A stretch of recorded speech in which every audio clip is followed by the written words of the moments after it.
Graça e paz, meus irmãos, que alegria, mais uma noite, podermos juntos adorar o nosso Deus, unidos no mesmo Espírito, engrandecermos ao nosso Deus, render a Ele toda a honra e toda a glória. E eu gostaria de ler com os irmãos, neste momento, Salmo 18, os 3 primeiros versículos, que dizem assim: Eu te amo, ó Senhor, força minha. O Senhor é a minha rocha, a minha cidadela, o meu libertador. O meu Deus, o meu rochedo em que me refugio. O meu escudo, a força da minha salvação. O meu baluarte, invoco o Senhor, digno de ser louvado, e serei salvo dos meus inimigos. Verso 1, eu te amo, ó Senhor, força minha. Que esse sentimento também possa estar no nosso coração neste momento. O amor ao nosso Deus, lembrando que Ele é a nossa força, é a nossa rocha, é a nossa sustentação. Nele encontramos tudo aquilo que necessitamos. Meus irmãos, vamos orar neste momento ao nosso Deus com o nosso irmão presbítero Cassiano. Santo Deus e Pai eterno, nós louvamos o Teu nome, Pai querido, pelo maravilhoso dia que nos destes, ó Pai, pela Tua presença constante em nossas vidas, nos livrando, ó Pai, de todo mal, de todo perigo, nos abençoando, ó Pai, naquilo que o Senhor tem preparado para as nossas vidas, ó Pai, e nos ensinando a andar na Tua presença, Pai.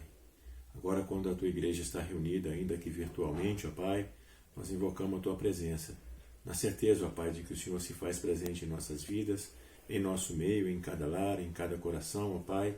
Ajuda-nos, Senhor, a cultuar o Teu nome, que este culto seja para a honra e glória do Teu nome.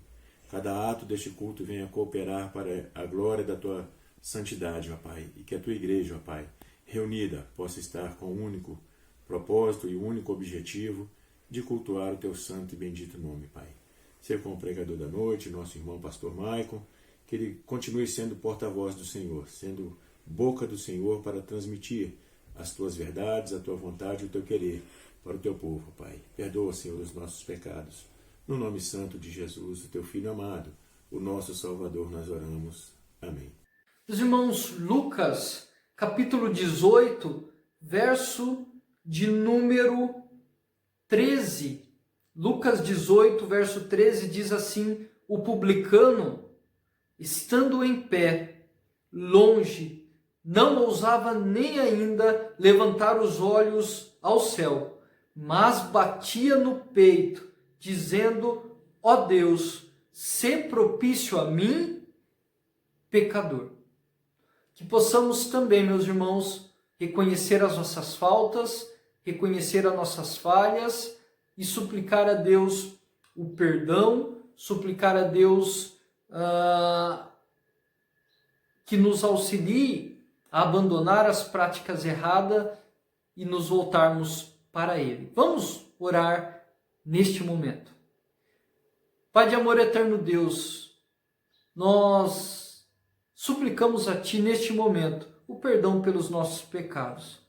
Nos perdoe, ó Pai, todas as vezes que temos falhado, feito coisas, ó Pai, que não agradam o Teu nome. Nos perdoe por isso. Perdoe-nos, ó Pai, também daquelas vezes que deveríamos ter feito e também não fizemos. Nós pedimos perdão, ó Pai, pelos nossos pecados. Nos perdoe, ó Pai, se porventura estejamos pecando contra Ti e ainda não nos demos conta disso, que o Teu Santo Espírito fale aos nossos corações, nos alerte destes pecados e que possamos, na força do Teu Espírito, ó Pai, abandoná-los para termos uma vida de santidade. Prepare o nosso coração, ó Pai, para receber a Tua mensagem e que possamos aplicá-la para andarmos conforme o Teu querer. É no nome santo de Cristo Jesus que nós oramos. Amém. Amém, meus irmãos. Vamos agora louvar ao nosso Deus com a equipe de cânticos e, na sequência, a mensagem desta noite.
meditar com vocês no texto que se encontra em Colossenses, capítulo 4.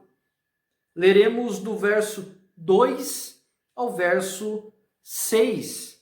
Colossenses, capítulo 4, do verso 2 ao verso 6. Nos diz assim a palavra de Deus: perseverai na oração, vigiando com ações de graças. Suplicai ao mesmo tempo também por nós, para que Deus nos abra porta à palavra, a fim de falarmos do mistério de Cristo, pelo qual também estou algemado, para que eu o manifeste como devo fazer. Portai-vos com sabedoria para com os que são de fora. Aproveitai as oportunidades. A vossa palavra seja sempre agradável, temperada com sal, para saberdes como deveis responder a cada um. Que Deus assim nos abençoe e nos conduza conforme o teu santo querer. Meus irmãos, certa feita ouvi de um pastor interessante a analogia em que ele fez, dizendo que muitos presos hoje de dentro da prisão controlam o narcotráfico. Muitos presos hoje de dentro da prisão controlam coisas erradas, coisas que levam à morte. E Paulo, de dentro da prisão, conduzia aquilo que levava à vida, conduzia a igreja de Cristo, conduzia pessoas à verdade, a verdade que liberta, a verdade que salva, a verdade que traz a vida eterna na pessoa bendita de Cristo Jesus. Meus irmãos, nós estamos aqui meditando novamente na carta que o apóstolo Paulo escreve aos Colossenses, e esta carta ela enfatiza no seu total a supremacia de Cristo, a suficiência de Cristo, a proeminência de Cristo para a salvação do homem.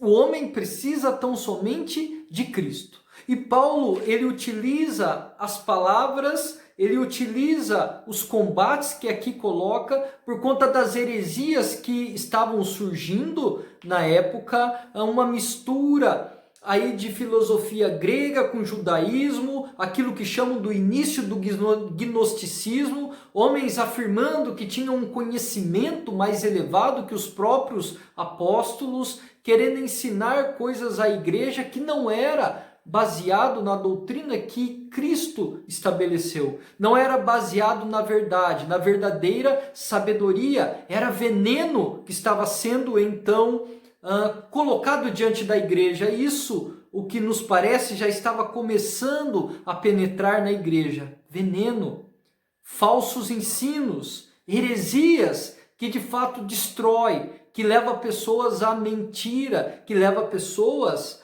ao falso evangelho. E Paulo ele vai então combater essas heresias, combater esses erros e firmar a igreja, fortalecê-los naquilo que é verdadeiro, a palavra de Cristo Jesus. Diz no capítulo 1, verso 17, que ele é antes de todas as coisas e nele tudo subsiste. Cristo Jesus, a pessoa de Cristo, ela é ressaltada aqui por Paulo, combatendo então os falsos ensinos. No capítulo 1 e capítulo 2, podemos dizer então que Paulo apresenta aqui os fundamentos. Ele vai ensinar, embasar aquela igreja que estava rodeada de falsos ensinos, como Epáfras, aqui é colocado como fiel ministro e instruiu aquela igreja, muito provavelmente a igreja em Colossos, a igreja dos Colossenses. Ela começa com Epáfras, muito provavelmente. Não é Paulo quem funda esta igreja, mas então Epáfras. E Epáfras vai até a prisão. Paulo escreve uma das cartas da prisão, né, Colossenses, como conhecemos. Paulo a escreve de dentro da prisão. E todo esse contexto em mente, ele é necessário para podermos compreender a nossa passagem. Veja que o capítulo 1, como eu vinha dizendo, e capítulo 2, Paulo lança os fundamentos. E no capítulo 3 em diante, são 4 capítulos, capítulo 3 e capítulo 4, Paulo então vai apresentar a parte prática.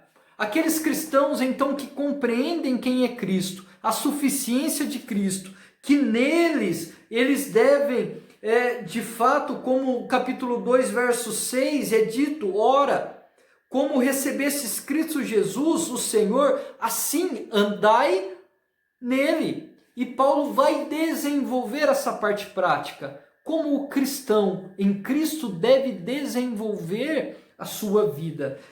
Nele, ainda no capítulo 2, verso 7, é dito, nele radicados e edificados e confirmados na fé, tal como fostes instruídos, crescendo em ações de graças. No capítulo 3, verso 1, Paulo vai dizer, como eu disse, a parte prática, portanto, se fosses ressuscitados juntamente com Cristo, buscai as coisas lá do alto, onde Cristo vive, assentado à direita de Deus. Buscai as coisas lá do alto. Portanto, a união daqueles irmãos com Cristo Jesus deveria ser demonstrada na prática e de igual forma aplicando a minha e a sua vida. Nós também que estamos unidos a Cristo na morte e ressurreição, como ele vai explicar no capítulo 2. Nós que estamos unidos a Cristo, unidos eternamente com o nosso Salvador.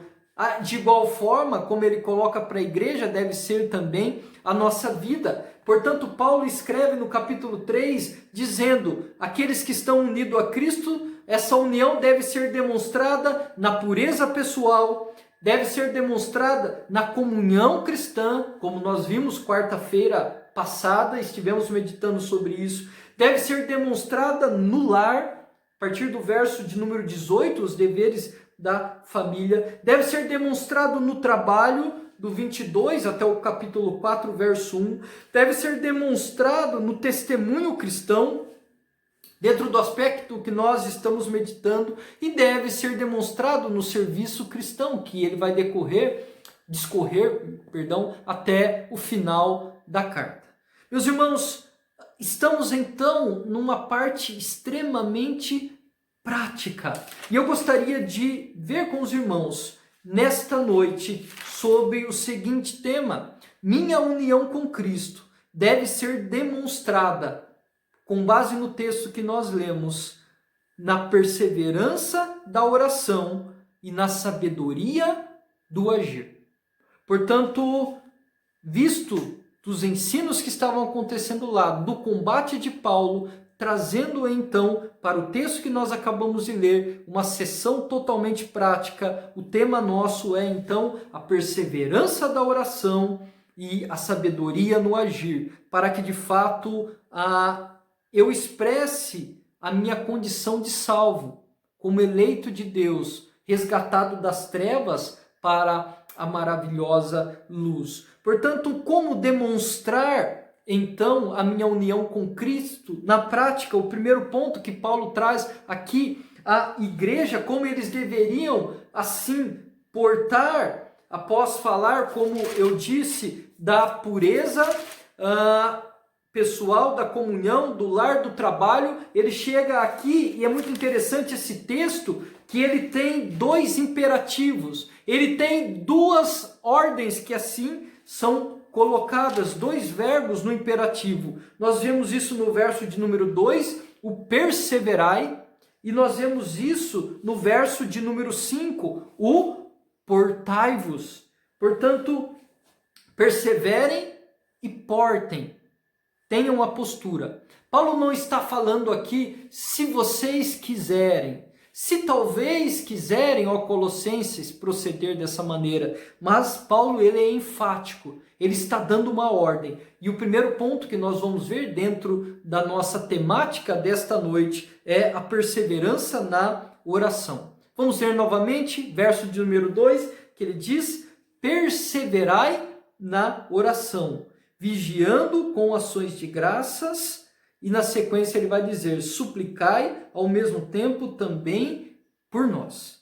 O primeiro ponto que Paulo traz aqui, uma ordem que ele traz para que esses irmãos demonstrassem na prática a união com Cristo, era a perseverança na oração. O perseverar significa não deixar de orar, significa aquele esforço contínuo, aquele colocar energia numa tarefa e persistir naquela tarefa continuamente. É não parar, é a todo momento, orar sem cessar. Perseverem na oração.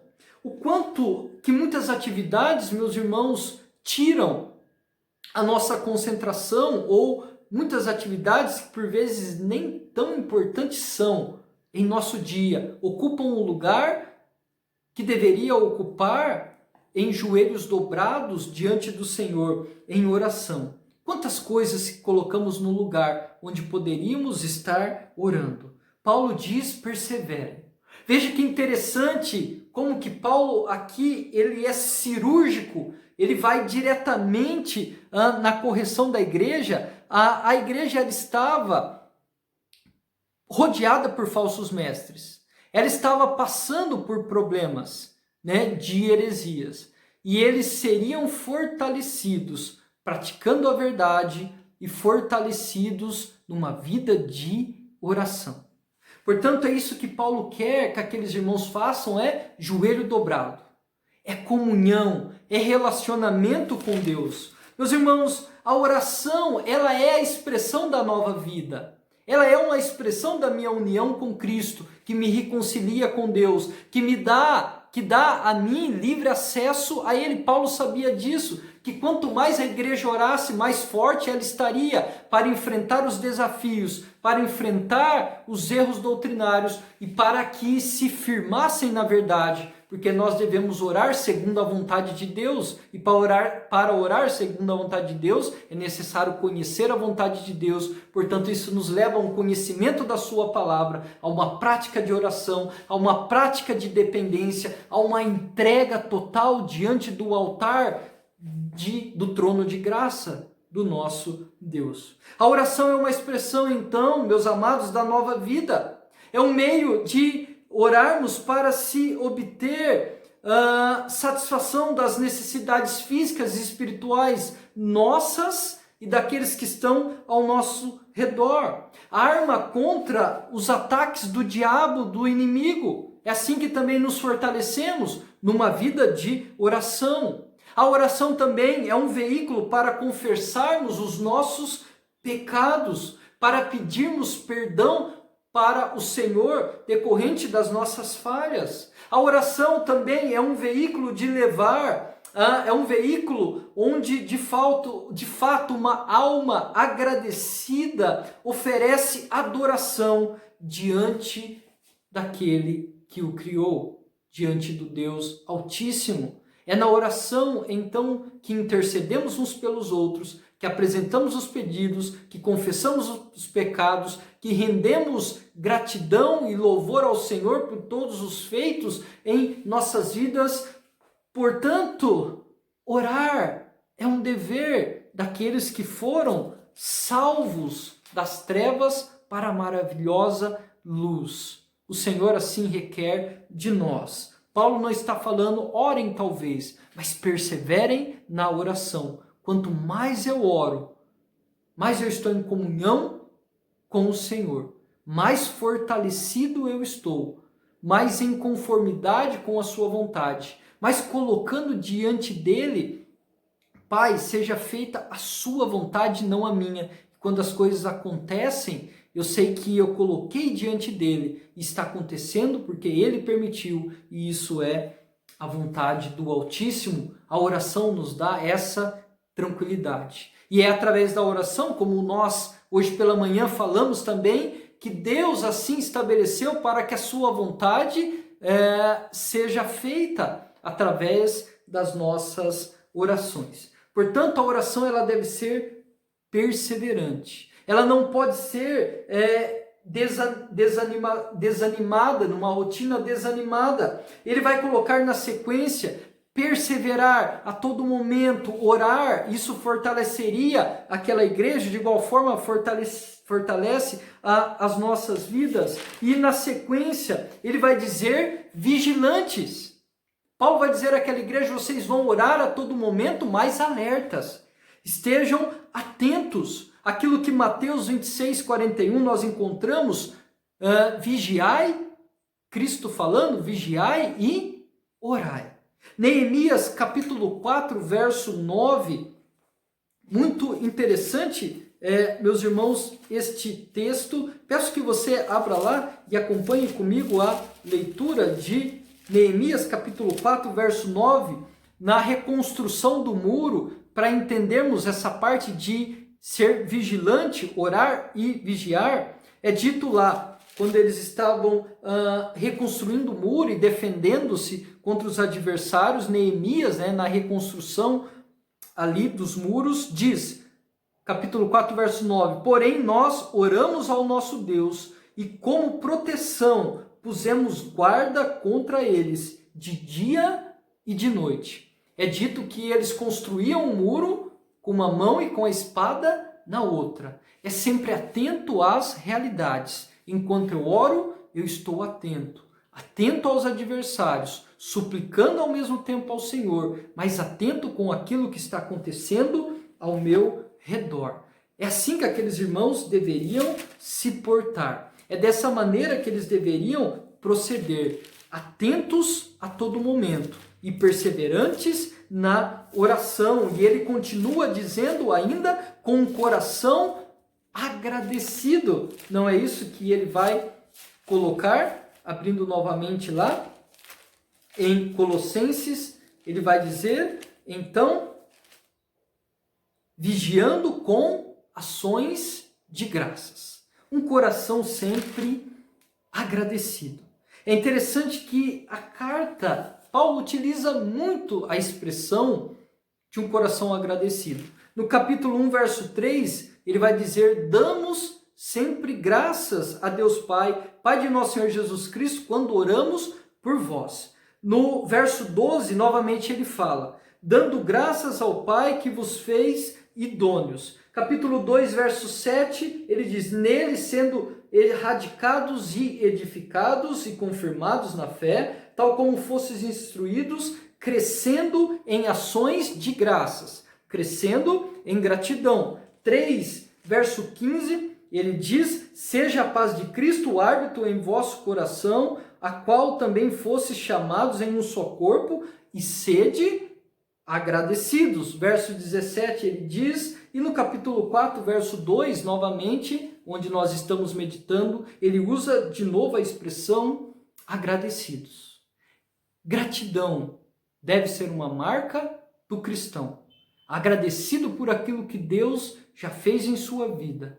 Agradecido pela obra que ele realizou em nossos corações na pessoa bendita de Cristo Jesus, nos salvando, pagando uma dívida que nós nunca poderíamos pagar, nos dando a vida eterna, fazendo-nos desfrutar do teu amor, conhecedor das suas promessas, uma esperança viva para lutarmos neste mundo mau da volta de Cristo, de sermos fortalecidos por Ele. Que grande amor!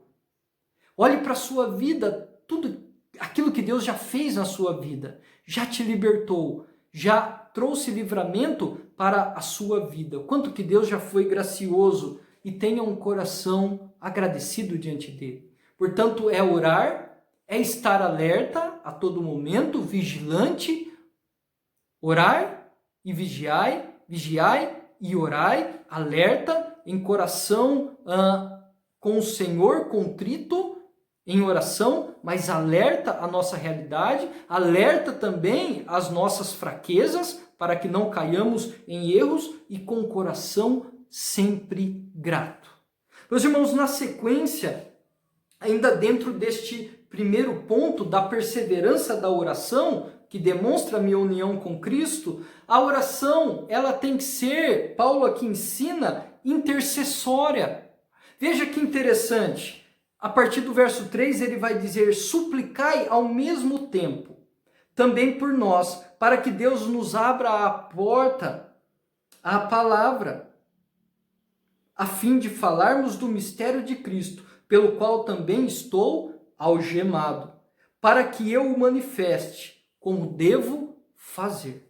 Paulo aqui então está pedindo para que a igreja interceda pela sua vida, interceda por aqueles que estão junto com ele na prisão, por aqueles que anunciam o evangelho. Veja que Paulo está dizendo: orem a todo tempo, meus irmãos, se fortaleçam na oração, atentos à realidade de vocês, com um coração agradecido, e supliquem também por nós, por aqueles que anunciam o evangelho, para que o Senhor dê oportunidades.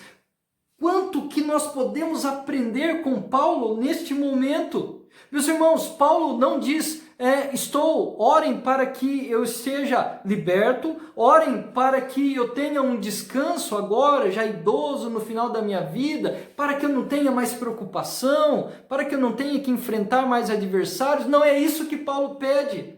Paulo pede para que aqueles irmãos orem, supliquem, uma oração fervorosa, ao mesmo tempo que oram pelas suas necessidades, coloquem ele e aqueles que anunciam o evangelho, provavelmente aqui se referindo a Epáfras, que estava junto com ele, e outros que são anunciados depois, na sequência da carta, para que Deus abra a porta. Veja que Paulo, o evangelho que o levou para a prisão. Paulo não estava na prisão por conta de crimes.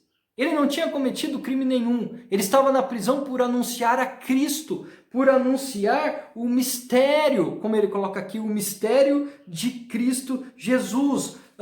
O mistério de Cristo se refere ao próprio Cristo, a sua mensagem, a sua suficiência como fonte de salvação. Era isso que Paulo anunciava, que o homem sem Cristo, ele está condenado eternamente, mas o homem com Cristo, ele está salvo eternamente. Era isso que Paulo anunciava, e era por conta disso que ele estava na prisão. E por estar na prisão, algemado, ele não diz: larga a mão de anunciar de Cristo Jesus, já me trouxe bastante dor de cabeça. Não, é essa a verdade, é esse o seu entusiasmo. Paulo aqui, meus irmãos, ele expressa humildade e dependência ao pedir para que orem por ele. Ele demonstra humildade. O apóstolo Paulo pede para que orem por ele. Portanto, ele sabia e tinha necessidade de ser fortalecido em oração. Ele precisava de pessoas de joelho dobrado para que Deus abrisse portas, para que Deus encaminhasse. Pede para que ele tenha mais força para exercitar o dom que Deus lhe deu. Com ousadia, a sua preocupação era com o reino celestial, pensando a todo momento nas coisas lá do alto, para que a palavra de Deus seja anunciada com ousadia, com clareza, para que eu o manifeste como devo fazer. Eu fui chamado, Paulo parafraseando, para pregar o evangelho, e eu não vou me calar até o último segundo de vida. Que exemplo! Total dependência de Deus. Paulo não sabia que não era autossuficiente. Não existia autossuficiência. Não existia orgulho. Não existia prepotência na vida de Paulo. Paulo diz: orem por mim. Meus irmãos, aqui nós podemos tirar uma série de aplicações. Primeiro, Paulo foi chamado para pregar o evangelho. E ele pede para que orem, para que ele exercite bem o seu dom. Você também coloca diante de Deus o dom que Deus te deu e pede para que isso seja utilizado para a honra e glória dele. Você pede para que irmãos orem pela sua vida, para que você também seja fortalecido, demonstrando então dependência do Senhor e deixando autossuficiência de lado. Temos tido uma vida perseverante de oração, também por aqueles que anunciam o evangelho, intercedendo para que Deus abra a porta, para que Deus dê oportunidade, é isso que Paulo está falando aqui, eu quero ter oportunidades para anunciar o Evangelho. É interessante quando nós vamos lá para Filipenses, que Paulo também escreve de dentro da prisão, lá é dito que a guarda pretoriana, verso 13, diz, de maneira que as minhas cadeias em Cristo, do capítulo 1, verso 13, se tornaram conhecidas de toda a guarda pretoriana e de todos os demais. E no final da carta ele diz, todos os santos os saúdam, especialmente os da casa de César. Muito provavelmente os da casa de César, esses, o evangelho entra até lá, através da evangelização da guarda que estava ali com Paulo. Portanto, prisioneiro de Cristo. Paulo estava preso por anunciar as verdades, mas ele não se acovardava. Ele aproveitava as oportunidades e ele pedia para que a igreja intercedesse para que lhe desse mais oportunidades. Você tem orado pelo seu pastor? Você tem orado por aqueles que anunciam o evangelho na nossa denominação, espalhados pelo mundo inteiro, para que Deus dê oportunidade a cada um deles e para que eles saibam se portar de uma maneira correta para anunciar de maneira eficaz o evangelho? Temos colocado o campo missionário da nossa igreja em nossas orações. Paulo ensina que é necessário fazer isso, a igreja de Colossos. E é necessário que nós, no século 21, também assim nos portemos. Suplicai para que, de fato, Deus dê oportunidade. Você também, ao acordar pela manhã, pede que Deus lhe dê oportunidade para pregar o Evangelho. Quando você sai para trabalhar, você fala, Senhor, dê-me oportunidade de testemunhar do seu nome, abra portas para que a minha vida seja um testemunho para as pessoas e que eu tenha oportunidades de falar do seu amor. Não estou dizendo que você tem que falar como um doutor, um catedrático, mas daquilo que você conhece expressar, porque quem faz a transformação é o Espírito Santo de Deus. Você ora, Senhor, usa-me conforme o teu querer. Temos orado nesse sentido. Devemos orar nesse sentido. Se não temos feito, se não temos perseverado, se não temos orado por aqueles que anunciam o Evangelho, se não temos colocado a nossa vida à disposição do Senhor para que abra portas, devemos começar assim a fazer, porque Deus assim requer de cada um de nós. Na sequência, meus irmãos, nós vamos ver que Paulo agora ele vai trabalhar a questão da parte de sabedoria no proceder, de sabedoria no agir.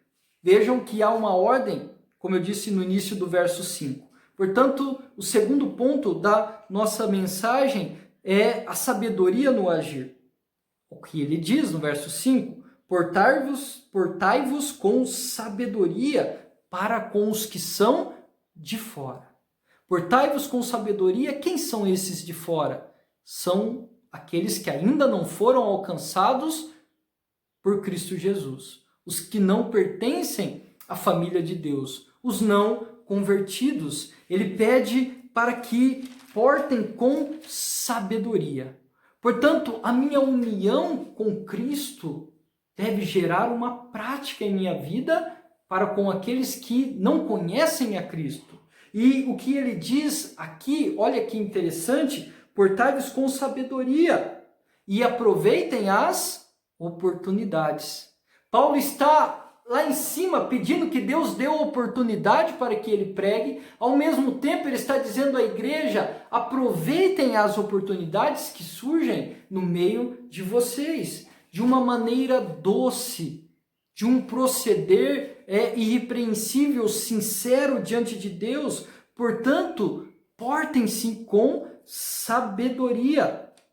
O nosso viver deve ser irrepreensível nas palavras, no comportamento, no namoro, no casamento, nos negócios, no estudo, no trabalho, seja no campo, seja na cidade, seja um trabalho particular, seja um trabalho para terceiro, para que, de fato, hajamos com sabedoria. Sabedoria que vem lá dos altos céus e sejamos testemunhas vivas de Cristo Jesus diante daqueles que ainda não conhecem o Evangelho.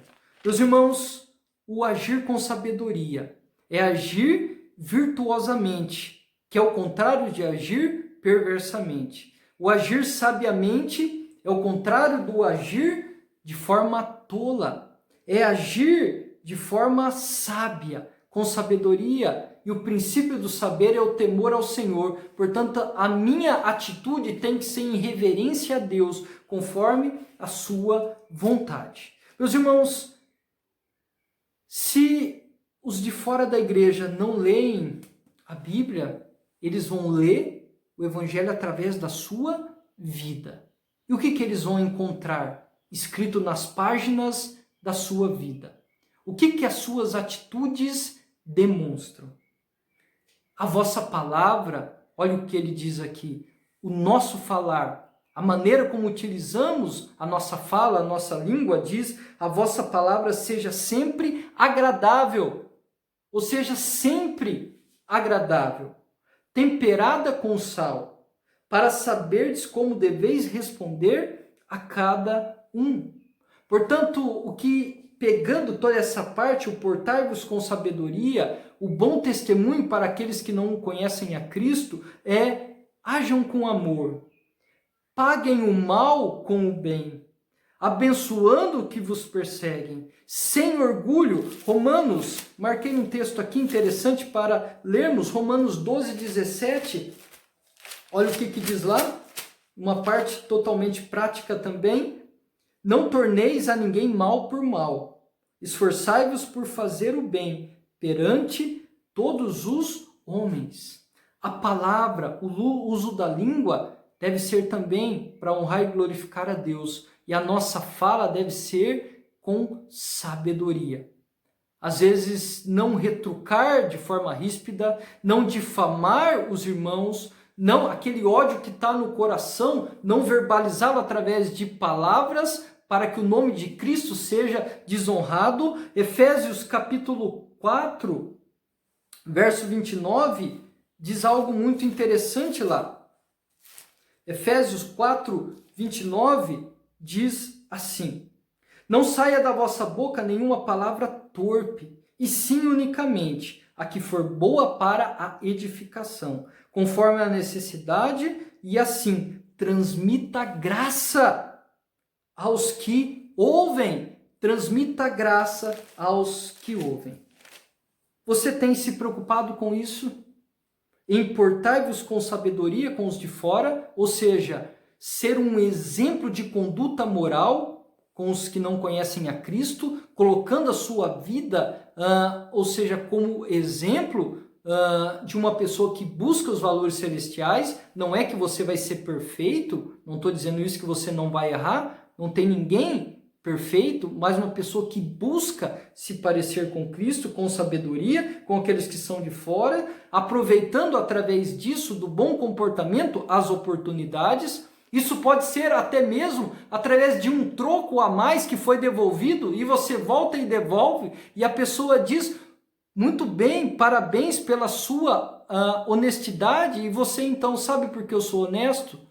Porque eu sirvo a um Deus vivo, que requer tudo de mim, e a oportunidade então para você anunciar. Temos portado assim, temos controlado a nossa língua, a nossa fala, para que ela seja agradável, palatável, para que ela não repila as pessoas, ou seja, deixem as pessoas longe, mas que atraiam para perto de nós, para que possamos temperar, para que possamos pregar o Evangelho, temperada com sal. Sal era utilizado para dar sabor aos alimentos e conservá-los contra a putrefação, né? A deterioração.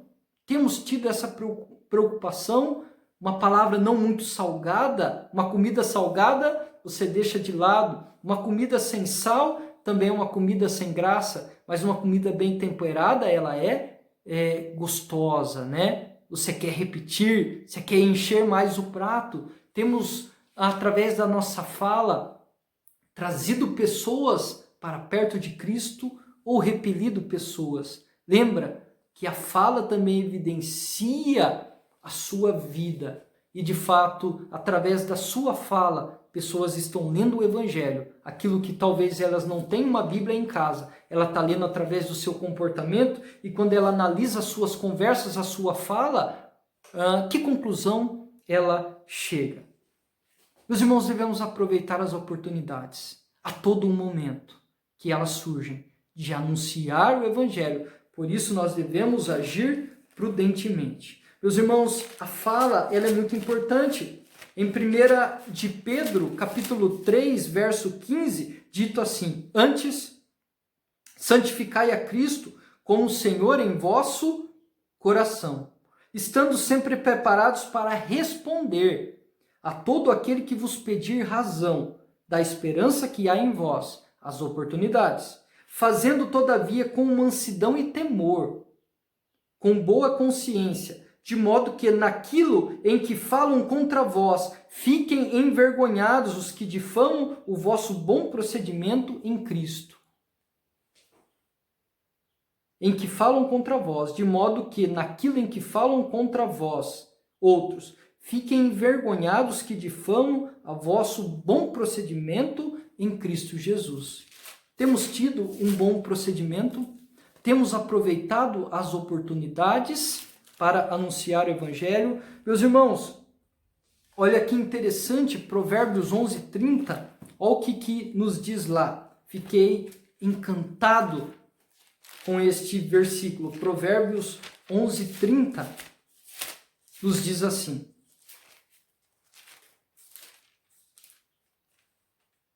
o fruto do justo é árvore de vida, e o que ganha almas é sábio.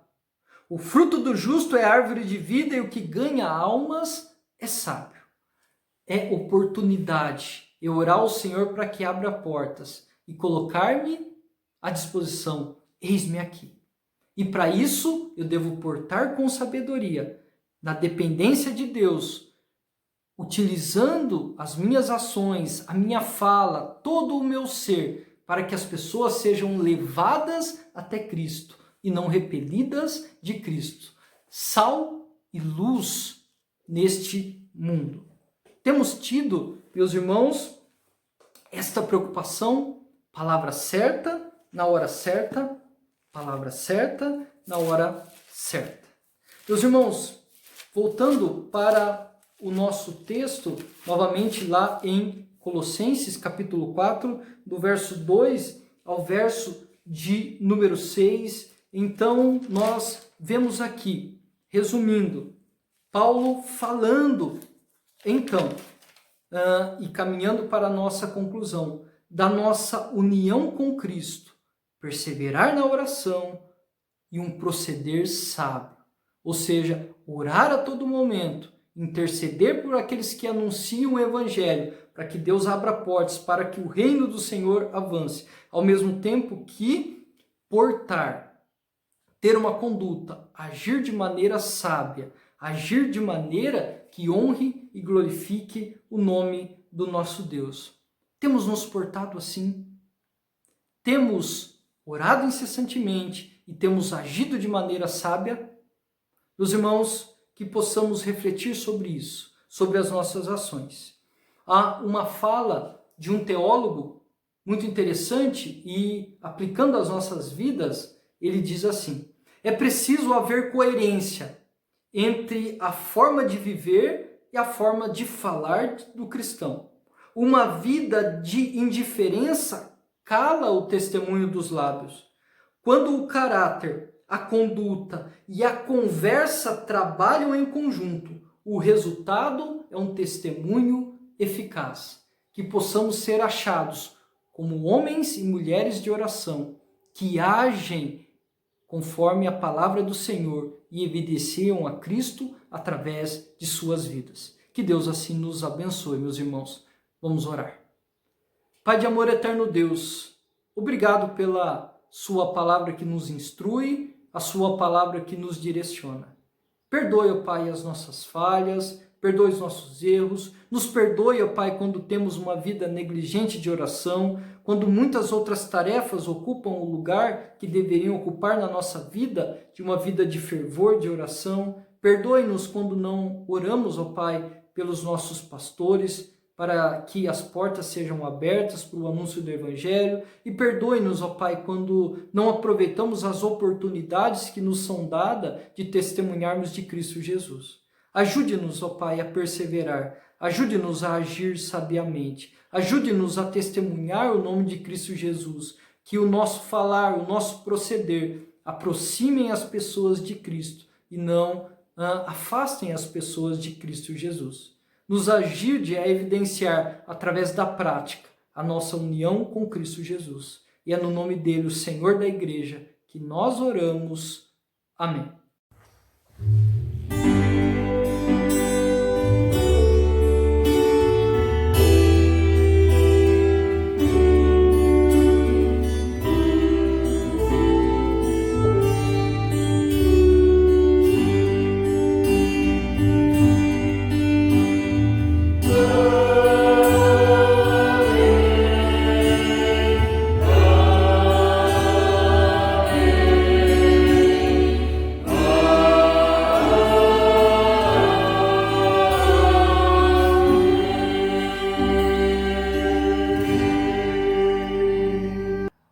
Recebei a bênção, a graça de nosso Senhor Jesus Cristo, o amor eterno de Deus nosso Pai, a comunhão, as consolações, o ensino do Santo Espírito, repousem sobre vós e sobre todo o povo de Deus espalhado na face da terra, agora e para todo sempre.